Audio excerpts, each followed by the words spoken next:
আসসালামু আলাইকুম everyone guys, আশা করি সবাই ভালো আছেন, সুস্থ আছেন। সবার জন্য দোয়া। নরমালি একটা দুর্ঘটনা ঘটছে আমার বাংলাদেশে, সবার জন্য, এই সারা বিশ্বের জন্য আহত। শুধু বিমানে পাইলট সদস্য অনেক লোক মারা গেছে এভরিওয়ান গায়েস।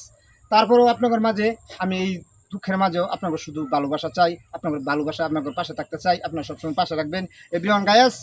আমার একটা ছোট একটা চ্যানেল আছে, ক্ষুদ্র, আপনাদের ভালোবাসায় ইউটিউব চ্যানেল জসিমি ওয়ান। হ্যাঁ, ইংলিশে সুডো আত্মের লেখা। সবাই একটু ভালোবাসা দিবেন, সব ভালোবাসা দিয়ে। আমার ফেসবুক আছে, পেজ আছে, টিকটক আইডি আছে। শুধু আপনাদের ভালোবাসার জন্য আমি এই যে একটা সাপের ভিডিও শ্যুট করবার লেগে আইছিলাম এভরিওয়ান গায়েস, কলিজার ভাই বন্ধুরা। তো ঠিক আছে, যে যেখানে দেখবেন সবাই একটু মিলে ভালোবাসা দিবেন। সবার কাছে আমি ভালোবাসা চাই, সারা বিশ্বের যে কোনো নয়, যে কোনো প্রান্তে থেকে আমার কিছু ভালোবাসা দিবেন এভরিওয়ান। এই আপনি করতেন চাওয়া পাওয়া। ঠিক আছে, আপনারা সবসময় পাশে রাখবেন, পাশে রাখবেন। সবার কাছে আমি দোয়া চাই, আমি ভালোবাসা চাই এভরিওয়ান। হ্যাঁ এভরিওয়ান, শুধু ভালোবাসা।